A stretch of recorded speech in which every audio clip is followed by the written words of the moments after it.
E aí, meu amigo e minha amiga concurseira, tudo bem? Pessoal, vamos continuar aqui a nossa aula sobre os atos administrativos, ok? Nesse bloco, vamos trabalhar a extinção do ato administrativo, como que o ato pode ser extinto e também a convalidação. Pessoal, convalidação é como que o ato pode ser consertado, é mais ou menos isso, ok? Então, vamos lá. Antes de começar, eu pedi aquele favorzinho para vocês, ó. Curta, inscreva-se e compartilha, dá essa força aqui para o nosso canal para a gente continuar ofertando videoaulas gratuitas para que você possa ser aprovado no seu tão sonhado concurso público, certo? E também, pessoal, nos acompanhe nas nossas redes sociais, Facebook, Instagram, Twitter, o nosso canal, todos eles com a nomenclatura Yannis Gentil, certo? Então, pessoal, sem mais delongas, vamos aqui a nossa aula de Direito Administrativo, professor Yannis Gentil aqui na área, seu professor de administrativo aqui do nosso canal. Então, pessoal, vamos trabalhar hoje, continuar trabalhando os atos administrativos, certo? Vamos ver aqui a parte da extinção dos atos administrativos. Como que o ato pode ser extinto? Então, pessoal, a extinção é a forma como o ato administrativo perde a validade, ou seja, quando o ato administrativo não é mais válido. Nesse caso, nós temos aqui algumas formas de como deixar o ato sem validade. Nós temos a anulação ou invalidação, temos a revogação, temos a cassação e temos a caducidade. Então, são essas quatro formas que o ato pode perder a validade. Então, pessoal, tem que decorar. Anulação, revogação, cassação ou caducidade. Anulação, revogação, cassação, caducidade, tá? Turma, a anulação, ela pode vir na prova anulação ou invalidação. Dá na mesma coisa, certo? Vamos falar aqui a nossa primeira forma, que é a anulação ou invalidação. Turma, tem que ficar ligado nos detalhes aqui, tá bom? Então você pode acabar se confundindo. Turma, a anulação ou invalidação é o ato praticado com vício de legalidade, ou seja, é quando o ato é ilegal. Pessoal, quando você vê essa palavra vício, quer dizer erro, tá bom? Então esse ato praticado tem um erro na legalidade. Pessoal, se a legalidade contém um erro, a gente fala que esse ato ele é o quê? Ilegal. Então, quando o ato é ilegal, a gente anula ou invalida esse ato. Não esqueçam disso. Quando o ato é ilegal, ele vai ser anulado ou invalidado, tá certo? Vamos lá. Aqui, pessoal, como vício na legalidade, nós vamos usar qual critério? O critério da legalidade. Simples assim. A banca vai dizer qualquer outra coisa, critério de conveniência e oportunidade. Está errado. É o critério da legalidade, quando o ato é anulado ou invalidado. Pessoal, essa anulação ela pode ser feita tanto pela própria administração pública ou pelo Poder Judiciário. Como assim, professor? Imagine que a administração pública soltou um ato administrativo e ela depois perceba que, ela mesma percebeu, a própria administração pública percebeu que o ato é ilegal. E ela vai lá e anula o próprio ato, ou seja, ela mesma anulou o próprio ato. Ela pode fazer isso? Pode. Nesse caso, como ela agiu por conta própria, a gente fala que ela agiu de ofício, tá bom? A requerimento é quando uma outra pessoa percebe o erro e comunica à administração pública. Ó, administração pública, o ato que você emanou, ele é ilegal. Aí a administração pública vai e anula o ato. Então, ou seja, a própria administração pública, ela pode anular os seus próprios atos de ofício, ou seja, ela mesma percebe o erro e anula, ou a requerimento, quando outra pessoa pede para ela anular, tá? Mas vamos supor que alguém pediu para ela anular e ela não quis anular. Só que o ato é ilegal. Então, nesse caso, a pessoa vai recorrer a quem para anular esse ato? O Poder Judiciário. Então, no caso, o Poder Judiciário também pode anular um ato ilegal, tá? Mas, nesse caso, o Poder Judiciário, turma, não age de ofício. Ele não vai agir por vontade própria. Alguém tem que ir lá pedir ao Poder Judiciário. E, nesse caso, a gente fala que o Poder Judiciário, ele age por provocação. Pessoal, provocação é quando alguém pede ao Poder Judiciário. O Poder Judiciário não age de ofício, tá bom? Ele só age por meio de provocação. Então, quando o ato é ilegal, a própria administração pública, de ofício ou a requerimento, pode anular, ou o Poder Judiciário, por meio da provocação, pode anular esse ato ilegal. Então, a anulação é para ato ilegal, tá? Pessoal, a anulação ela é tão forte que ela alcança tanto os atos vinculados como os atos discricionários. Ato vinculado é aquele que não gera margem de escolha. Ato discricionário gera margem de escolha, tá bom? Uma certa margem de escolha, para falar a verdade. Possui efeito retroativo à data de prática do ato, chamado de efeito ex tunc. É o seguinte, imagine que a administração pública soltou um ato no dia 1º de março e ela só percebeu que o ato estava ilegal lá para o final de julho. O que ela vai fazer nesse caso? Ela vai matar o ato no dia que ele foi publicado, ou seja, 1º de março. Então, a partir daquela data, ó, ela volta no tempo, vamos dizer assim, como ela volta, ó, retroativo, tá? Ela é retroativa, ela retroage no tempo, mata o ato naquela data e os efeitos dele se tornam ilegais, tá bom? Então não tem mais efeito válido nisso. Então todo esse tempo que ele passou e os efeitos produzidos serão efeitos ilegais e não vai ter mais validade. Por isso que são efeitos retroativos. E na prova a banca pode chamar de efeitos ex tunc, tá bom? É um termo estranho, mas é verdade, pessoal, é um termo em latim. Então, os atos ilegais vão ser anulados porque ele tem esses efeitos retroativos, porque volta no tempo, volta na data de emissão do ato, e todo esse tempo que o ato ficou sendo praticado, esse tempo vai ser anulado. Então, nesse caso, são efeitos ex tunc, tá bom? Vamos lá. Prazo decadencial de 5 anos para a administração de boa-fé. Imagine que a pessoa, alguém entregou alguma documentação e não percebeu que essa documentação é ilegal. Ou qualquer outra coisa, e não percebeu que era ilegal. Tá? Turma, quando a pessoa ela agiu de boa-fé, ela não sabia que estava com alguma coisa ilegal, ela estava de boa-fé. Nesse caso, a administração pública ela só tem 5 anos para poder invalidar esse ato, tá bom? Se ela não invalidar esse ato em 5 anos, não tem mais jeito, o ato vai continuar valendo. Então, o prazo decadencial para quem está de boa-fé é de 5 anos, tá bom? Cuidado com esse prazo. Para o administrado de má-fé não possui prazo. Uma coisa é você não saber que aquilo é ilegal, né? Outra coisa é você saber que é ilegal e mesmo assim você tenta. Nesse caso não tem prazo, tá bom? Quando a pessoa está de boa-fé, 5 anos para anular o ato. Quando a pessoa está de má-fé, não tem prazo. Pode estar 20 anos, mas ele vai ser anulado de qualquer jeito, porque ele estava de má-fé, tá bom? Mas tem alguns casos que o ato não pode ser anulado, tá bom? Então, não se admite anulação de ato ilegal nos seguintes casos. Então, quais são os casos que o ato, mesmo sendo ilegal, não pode ser anulado? Ultrapassado o prazo legal. Lembra do prazo decadencial de 5 anos? Pois é, passou os 5 anos, se o cara está de boa fé, é claro, não tem como mais anular o ato, tá bom?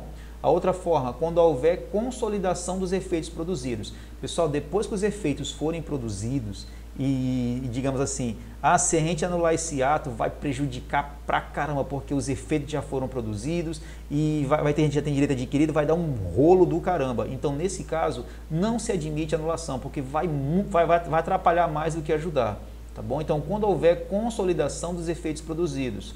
Outra, for mais conveniente para o interesse público manter a situação fática já consolidada do que determinar a anulação. Ou seja, se anular o ato, vai prejudicar mais do que se deixar o ato rolando, mesmo sendo ilegal. Olha só que interessante. Então, o ato foi ilegal, mas se a gente matar esse ato, ele vai prejudicar mais do que se deixar ele rolando. Então, é mais interessante deixar ele, mesmo ilegal, funcionando, tá? Então, quando for mais conveniente para o interesse público, não interesse privado, interesse público, manter a situação fática já consolidada do que determinar a anulação. A famosa teoria do fato consumado, tá bom? E quando houver possibilidade de convalidação. Pessoal, a convalidação é quando a gente vai consertar o ato, tá bom? Então, se o ato é ilegal, mas ele pode ser consertado, ele tem um vício sanável, que a gente fala, ou seja, quando ele pode ser consertado, então é melhor consertar o ato, ou seja, convalidar o ato, do que anular o ato, tá bom? Então, se o ato possui um vício que pode ser convalidado, possui um vício sanável, é mais interessante convalidar do que anular o ato. Então, essas 4 hipóteses aqui, não pode fazer anulação de ato administrativo, mesmo ele sendo ilegal. Tudo bem, pessoal? Cuidado, decora essas 4 hipóteses aqui, pessoal, sério mesmo, decora. Então, não esqueçam, a anulação é para ato ilegal, os seus efeitos são efeitos retroativos ou efeitos ex tunc. Bom, vamos lá, vamos passar agora para revogação, ok? Turma, a revogação é para ato legal, olha só, cuidado, tá vendo aqui? Ato legal, ele é revogado. Ato ilegal, ele é anulado. O que a banca vai fazer? Só inverter. Ela vai dizer que quando o ato é legal, ele vai ser anulado. Não, ele vai ser revogado. Quando o ato é ilegal, ele vai ser revogado. Errado. Quando o ato é ilegal, ele vai ser anulado. Então, Então, ela só vai inverter esses dois conceitos aqui, se você não prestar atenção, você perde uma questão boba, tá bom? Então, anulação é para ato ilegal, revogação é para ato legal. Professor, dizer que mesmo o ato sendo legal, ele pode ser revogado, ele pode ser extinto? Pode, pessoal, lógico que ele pode. Mesmo o ato sendo legal, ele pode ser extinto. Nesse caso, ele vai ser revogado, tá bom? Aqui a gente fala de critério de mérito administrativo ou juízo de conveniência e oportunidade. Lembra que na anulação, lá o critério é legalidade, tá bom? Aqui não é legalidade, porque o ato é legal. Então não tem como matar a legalidade, porque o ato é legal. Nesse caso, a gente fala que é critério de mérito administrativo ou juízo de conveniência e oportunidade. Já perceberam outra inversão que a banca pode fazer, tá bom? Então, mérito administrativo ou juízo de conveniência e oportunidade. Professor, eu quero um exemplo. Imagine que uma prefeitura falou assim, olha, o atendimento ao público agora vai ser de meio-dia às 6 da tarde. Só que com o tempo ficou provado que não estava rendendo, que não era legal, que estava dando problema. Mas o ato foi um ato legal, pode fazer esse atendimento, não tem problema nenhum, mas estava se tornando importuno, estava atrapalhando mais do que ajudando. Nesse caso, como o ato é legal, o que vai ser feito com esse ato? Vai ser revogado, tá bom? Ele vai ser revogado e vai falar agora, ó, agora o atendimento é de 8 a meio-dia, de 2 às 6, horário de comércio normal. Então, nesse caso, como o ato foi legal e ele estava atrapalhando demais, então ele vai ser revogado. Nesse caso, pessoal, foi o famoso critério de mérito administrativo ou juízo de conveniência e oportunidade, tá bom? Vamos lá. Nesse caso, pessoal, a revogação ela pode ser feita apenas pela própria administração pública. Poder judiciário não revoga atos de outro poder. Na anulação, a anulação pode ser feita tanto pela própria administração pública ou pelo Poder Judiciário. A revogação só pode ser feita pela própria administração pública. Não pode o Poder Judiciário revogar atos de outro poder. Turma, Poder Judiciário só pode revogar atos dele mesmo, tá bom? Poder Judiciário só revoga atos dele mesmo. Ele não pode revogar atos do Poder Executivo ou do Poder Legislativo. Ah, por que não pode revogar? Porque o ato é legal. Como é que a Justiça vai revogar alguma coisa que é legal? Não tem como, tá bom? Então, nesse caso, como a revogação só pode ser feita pela própria administração pública que praticou o ato, então essa revogação pode ser tanto de ofício, ou seja, pela própria administração pública, ou a requerimento, quando alguém pede para a administração pública, tá bom? Aqui, pessoal, só alcança somente o ato discricionário, não alcança o ato vinculado. Na anulação, alcança tanto o ato vinculado como o discricionário. A revogação alcança somente os atos discricionários. Cuidado com essa diferença também, tá bom? Eu vou falar da anulação para fazer um paralelo, tá, pessoal? Na anulação, os efeitos são retroativos, efeitos ex tunc. Na revogação, pessoal, os efeitos não são retroativos, tá? A gente fala que os efeitos da revogação são prospectivos. Como são prospectivos, eles são ex nunc. Cuidado, na anulação, ex tunc. Na revogação, ex nunc. Na anulação, efeitos retroativos. Na revogação, os efeitos não são retroativos ou também pode ser chamado de efeitos prospectivos. Pessoal, efeitos prospectivos quer dizer que é daqui para frente que vai valer. Ele não vai voltar para matar o ato, é daqui para frente que conta. Professor, eu quero um exemplo, fácil. Imagine o seguinte, pessoal, até um tempo atrás existia o crime de... É um exemplo bobo, tá? Um exemplo bobo. Até um tempo atrás existia o crime de adultério. Só que houve o famoso abolitio crimes, ou seja, o adultério não passou a ser mais crime. E gente ficou traindo à vontade. Traiu. Vamos supor que hoje volte o crime de adultério. Agora adultério é crime. Ó, nesse caso, pessoal, como foi um ato legal, vai contar daqui para frente. Professor, e as pessoas que traíram antes? Não vai acontecer nada com elas. É daqui para frente que conta. Isso é para ato ilegal. Nesse caso, como é contado daqui para frente, a gente fala que são efeitos não retroativos ou efeitos prospectivos, ou efeitos ex nunc, tá bom? Ex nunc, tá? Quando volta ex tunc, daqui para frente ex nunc. Cuidado.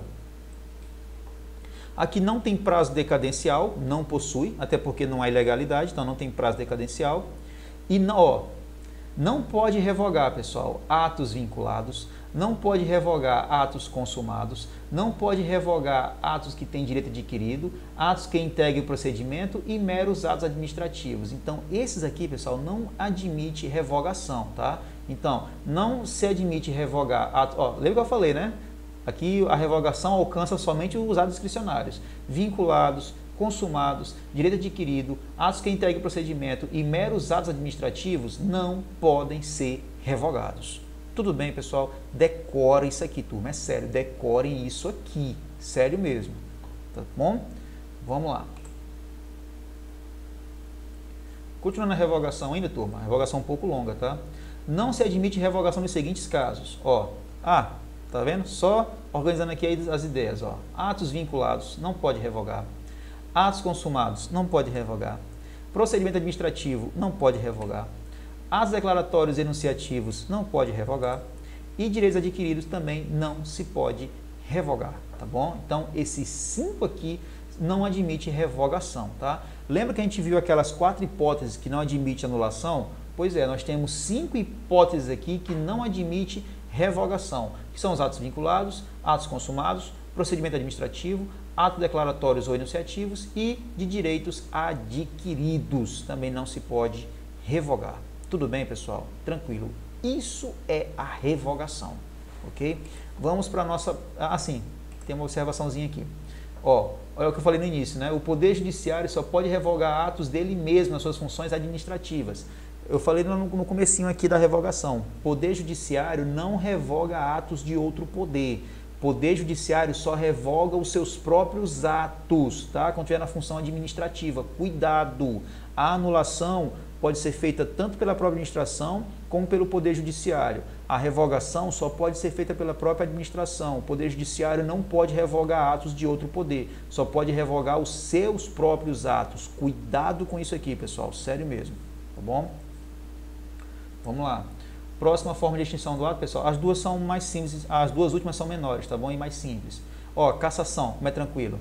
Pessoal, cassação é uma punição, tá? O ato pode ser cassado? Pode, e é uma punição. Ocorre quando o administrado descumpriu os requisitos para a manutenção do ato. Aqui no caso já é culpa do administrado, tá? Então vamos supor que você quer construir uma casa. Um exemplo, né? Aqui na minha cidade, se você quiser fazer uma construção, você tem que pegar uma autorização aqui da prefeitura. E tem requisitos para você cumprir. Se você não cumprir aqueles requisitos, a sua autorização vai ser cassada. Ou seja, o seu ato administrativo vai ser cassado. Então, se você não cumprir os requisitos que estão lá estabelecidos, a sua autorização vai ser cassada e é uma punição. Então, pessoal, essa cassação aqui, ela é uma punição para o administrado. Ocorre quando o administrado descumpriu os requisitos para manutenção do ato. Aqui no caso, a pessoa não foi a administração pública, foi a própria pessoa que fez merda, tá bom? Não é a administração pública que é o culpado, é o próprio administrado que fez a bobagem aqui, tá? Vamos lá. E o próximo, pessoal, é a caducidade. Ó, quando uma lei nova é incompatível com a manutenção do ato. Imagine que tem um ato administrativo, né, que foi emitido. E surgiu uma nova lei e essa nova lei proíbe que esse ato administrativo continue sendo executado. Então, como tem uma nova lei que está proibida, e a lei tem mais força que o ato, claro, e a lei está indo de encontro ao ato administrativo, então nesse caso o ato administrativo, como ele é mais fraco, ele cai, ele cede perante a lei. Nesse caso aqui, pessoal, ocorre o que a gente chama de caducidade, tá? Que é quando uma lei nova é incompatível com a manutenção do ato. Cuidado com isso aqui, tá bom? Então a cassação é uma punição para o administrado que não cumpriu os requisitos e a caducidade é quando uma lei nova é incompatível com a manutenção do ato. Isso é a caducidade. Tranquilo, pessoal? Beleza. Vamos lá. Vamos falar agora, pessoal, das formas de manutenção do ato. Como que o ato pode ser consertado? Eu gosto de falar assim. Pessoal, a manutenção do ato ela é feita por uma coisinha chamada convalidação. Pessoal, convalidação é você consertar, ó, as aspas, ó, consertar o ato, ou seja, corrigir alguma falha no ato. Pessoal, mas olha só, nem toda falha pode ser convalidada, tá bom? São coisas muito específicas que permite essa convalidação. Vamos lá, então a convalidação serve para quê, turma? Ó, consertar o ato, certo? Vamos lá. deriva da autotutela administrativa. A pessoa não lembra o que é autotutela, vai lá para o começo do direito administrativo. Pessoal, autotutela é quando a administração pública revê os seus próprios atos, tá? Quando ela vai fazer uma revisão e fala, opa, fiz besteira, vou corrigir. Isso é autotutela administrativa, tá bom? Aqui, pessoal, aplica-se para atos ilegais. Não posso convalidar atos legais. Não tenho o que consertar. Se o ato é legal, por que eu vou consertar ele? Se o ato é legal, não existe isso. A convalidação é para atos ilegais e não é para todos os atos ilegais. São para atos ilegais com vícios sanáveis. Lembra que eu falei para vocês que vícios é a mesma coisa que erros? Pois é. Então, aplica-se atos ilegais com erros sanáveis, ou seja, com erros que podem ser consertados, tá? Porque tem erros que não dá para consertar, então nesse caso vai ser anulado mesmo. Agora, se dependendo do erro, ele pode ser consertado, então ele vai ser convalidado, tá bom? Ó, quais são os erros que podem ser convalidados? Que pode ser convalidados isso? Somente pode convalidar vício nos elementos competência, salvo quando for em razão da matéria ou competência exclusiva, e a forma, salvo se a forma for essencial para a validade do ato. Professor, não entendi nada. Vamos voltar para o ato administrativo, aula 1. Elementos ou requisitos do ato administrativo. O famoso COFIFOMOB. Lembra da musiquinha? COFIFOMOB, COFIFOMOB, elemento ou requisito. Pessoal, quais são os elementos ou requisitos do ato administrativo? Competência, finalidade, forma, motivo e objeto. Ó, competência, finalidade, forma, motivo e objeto. Os 5 elementos. Não são todos os elementos que podem ser convalidados, ou seja, não são todos os 5 que podem ser convalidados. Somente 2 podem ser convalidados, somente 2 elementos que podem ser consertados, que no caso é a competência e a forma. Ó, competência, pode. Finalidade, não. Competência, finalidade, forma, pode? Pode. Motivo, não. Objeto, não. Então, só é a competência e a forma que podem ser convalidados, tá bom? Só que não é toda a competência. Ó, se a competência for em razão da matéria ou uma competência de natureza exclusiva, não pode haver convalidação, tá bom? Só se for a competência que não seja exclusiva. A forma, pessoal, também não é toda forma que pode ser consertada, que pode ser convalidada, tá? Se a forma for essencial para a validade do ato, não tem como haver convalidação nesse caso, tá bom? Então, não é toda a competência e não é toda a forma que pode ser convalidada. Tá bom? Então, os 2 únicos elementos que podem ser convalidados é a competência e a forma, e não são todas elas, tá? Então, competência em razão da matéria não pode ser convalidada, competência exclusiva não pode ser convalidada, forma que for essencial para a validade do ato também não pode ser convalidada. Cuidado com isso aqui, tá? Como é o ato, ela vai convalidar um ato ilegal, pessoal, se o ato é ilegal, efeitos ex tunc ou ex nunc. Se o ato é ilegal, efeitos ex tunc. Então, a convalidação, como ela vai consertar um ato ilegal, os efeitos também são ex tunc, são retroativos, ou seja, retroagem para a data inicial do ato, tá bom? Então, a convalidação retroage, são efeitos ex tunc, tá? Professor, eu quero um exemplo disso da convalidação.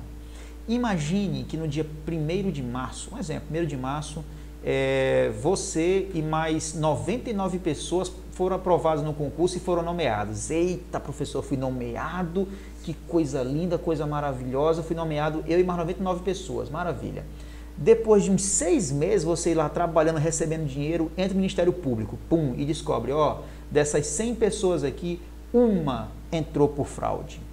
E aí, o que vai acontecer? Mata-se o ato da nomeação. Professor, mas fomos nomeados todos juntos. Pois é, antigamente, bem antigamente mesmo, quando acontecia isso, matava o ato e todo mundo saía do concurso. Olha o problema que isso gerava. Pensa que no lugar de uma pessoa, 99 pessoas caíram junto. Meu Deus do céu! Aí pensando nisso, foi criada a convalidação. O que é a convalidação? Ele volta no tempo, mata o ato no início, ou seja, cai todo mundo, mas ele vai consertar, ou seja, e faz com que as pessoas que caíram, as pessoas que entraram de forma honesta, voltem à ativa. Isso é convalidação. Percebeu que ele consertou, ou seja, tirou a laranja podre e permaneceu os bons. Isso é a convalidação. Quando não tinha isso, era chamado de teoria monista. Meu irmão, quando um caía, caía todo mundo. Olha a treta que isso gerava. Pense numa treta isso. Então, a convalidação foi criada justamente assim para esse tipo de problema também, tá bom? Então, pessoal, a convalidação é para vício na competência e na forma, tá bom? Isso são efeitos retroativos, também chamados de efeitos ex tunc, tá? Quais são os tipos de convalidação? Ó, temos a retificação, a correção da competência ou forma, se não for competência exclusiva em relação à matéria, ou desde que a forma não foi essencial à validade do ato. Tá? Quando corrige o ato, tá bom? Quando ele vai consertar o ato. Aí nós temos a reforma, retira a parte ilegal e mantém a legal. Então, se tem um ato administrativo, e vamos supor, tem 4 partes nele, e uma é ilegal, só retira essa e deixa as partes legais se não tiver nenhum problema. Isso é a reforma. Ou temos a conversão, retira a parte inválida e acrescenta uma válida. Imagine que o ato tem 4 partes, uma é ilegal. Tira essa ilegal e acrescenta uma outra parte legal no lugar dessa que saiu. Isso é a conversão, tá bom? Então temos a retificação, que é quando ocorre a correção do ato. Temos a reforma, quando tira uma parte legal. E temos a conversão, que é quando tira uma parte legal e depois acrescenta uma parte legal no lugar dela, tá bom? Tranquilo, pessoal, bem tranquilinho isso aqui. Então, vocês vão decorar retificação, reforma e conversão. Não esqueça, retificação é correção, reforma tira a parte ilegal, conversão tira a parte ilegal e acrescenta uma parte legal no lugar dela. Tira a ilegal e acrescenta a legal no lugar dela. Tranquilo? Beleza. Pessoal, e para finalizarmos essa aula de hoje, vamos falar da função de fato e usurpação da função. A banca pode vir cobrando isso aqui para vocês, tá bom? Pessoal, função de fato, olha que interessante. É um vício na competência. Pessoal, a função de fato é quando o servidor público, ele está no serviço público de maneira ilegal. Então, vamos supor que o cara comprou a vaga de um concurso público do INSS, comprou a vaga, conseguiu burlar o concurso público. Ele está lá sendo um servidor ilegal. A gente fala que ele é um servidor de fato, tá bom? É estranho falar que é um servidor de fato e o cara está ilegal. A gente pensa que esse servidor de fato quer dizer que o cara de fato é um servidor, o cara está lá tranquilo. Não, servidor de fato é que o cara está lá de maneira ilegal. Se ele é um servidor de fato, então ele está exercendo uma função de fato, uma função ilegal. Então é um vício na competência. Ó, quando a pessoa foi investida no cargo, emprego ou função pública, mas há alguma ilegalidade em sua investidura ou impedimento para a prática do ato. Ou seja, o cara não pode estar lá. Tá? Ele entrou pela janela. Nesse caso, pessoal, ó, em função da teoria da aparência, para os administrados a situação tem total aparência de legalidade, irregularidade. Ou seja, o ato é considerado válido. Mais ou menos assim. O cara comprou a vaga para entrar no INSS. Ele está lá, digamos, 1 ano e aposentou gente pra caramba. De repente descobre que ele comprou a vaga. Pum, ele cai. Aqueles aposentos que ele concedeu vão valer? Vão, pessoal. Aqueles aposentos vão valer, tá bom? Porque é mais interessante manter do que tirar, porque senão vai dar problema. Nesse caso é o seguinte, ele trabalhou em nome da administração pública. Como ele estava trabalhando em nome da administração pública, os atos que ele praticou, mesmo ele estando lá de maneira ilegal, os atos que ele praticou são válidos, tá bom? Ele que sai, mas os atos, ó, continuam, tá bom? Tranquilo. Já a usurpação de função, aqui é totalmente diferente. Ó, aqui é um vício na competência e isso aqui, pessoal, é um crime do Código Penal. Isso aqui é um crime previsto em lei, tá? A usurpação de função pública, para falar a verdade, lá no Código Penal, tá bom? Então, o que é isso? Quem não tem nenhuma ligação com a administração e pratica o ato. Imagine que tem uma pessoa que ele é louco para trabalhar no, vamos supor aqui, no Departamento Penitenciário Nacional. O cara é louco para ser um policial penal, tá? Aí o que acontece? Ele se veste de policial penal, ele age como policial penal e ainda dá carteirada como, como policial penal. Imagine o rolo que esse cara vai se meter. Então, nesse caso, vamos supor que ele ainda consegue prender uma pessoa ainda. Olha a demência de uma pessoa dessa. Então, ele tem alguma ligação com a administração pública? Nenhuma. Na cabeça dele, ele acha que ele pode, mas ele não pode, pessoal. Ele não tem ligação nenhuma com a administração pública. Nesse caso, pessoal, o ato é inexistente. Tudo que ele fizer não tem validade de nada. Não tem validade de porcaria nenhuma. Então, o ato é inexistente, não produz efeito e não se aplica a teoria da aparência. Então, tudo que ele fizer não está valendo, não vai valer de nada. Professor, como é que eu não faço para confundir a usurpação com a função de fato? Fácil. Na função de fato, a pessoa tem uma ligação com a administração pública. Ele está lá dentro da administração pública, só que ele está de maneira ilegal, mas ele está lá dentro. Na usurpação de função, ele não tem ligação nenhuma, ele não tem vínculo nenhum com a administração pública. Na função de fato, nessa primeira aqui, na função de fato, como tem vínculo, tudo que ele fizer é válido, só que ele está lá ilegal, ele cai, mas os atos continuam. Na usurpação de função, ele não tem vínculo nenhum. Tudo que ele fizer não tem valor de nada. Tudo que ele fizer cai, não tem valor nenhum. Tudo bem, pessoal? E outra coisa, usurpação da função é crime, tá? Isso aqui é um crime pesado, tá bom? Beleza. Pessoal, é o seguinte, finalizamos aqui. Finalmente finalizamos o ato administrativo. Eita, professor, mas foi aula pra caramba. Quatro blocos, professor, só disso aqui, 4 blocos. É muita coisa. Por isso, geralmente, pessoal, as pessoas não gostam muito desse ato administrativo porque envolve muita decoreba. É mais decoreba do que entendimento, se você parar para pensar. Mas faz parte da brincadeira, turma. Então, você vai ter que ver esses blocos várias e várias vezes e resolver bastante questão para, na hora da prova, não ficar tremendo na base, tá bom? No nosso próximo bloco, vamos trabalhar questões relativas ao ato administrativo, ok? Então, antes de finalizar, vamos pedir aquele favorzinho para vocês, pessoal, ó. Curta, inscreva-se e compartilha. Dá essa força aqui para o nosso canal para a gente continuar ofertando videoaulas gratuitas para que você possa ser aprovado no seu tão sonhado concurso público, tá bom? E também, pessoal, nos acompanhe em nossas redes sociais, Facebook, Instagram, Twitter, o nosso canal, todos eles com a nomenclatura Ianes Gentil, ok? Beleza. Então, pessoal, obrigado por chegar até aqui. Continue estudando, tenha força, tenha foco, tenha fé, tenha determinação. Seu concurso vai chegar, a sua aprovação vai chegar, você vai ser aprovado, vai ser nomeado, vai tomar posse, vai entrar em exercício, receber o primeiro pichulé e sua vida vai ser resolvida.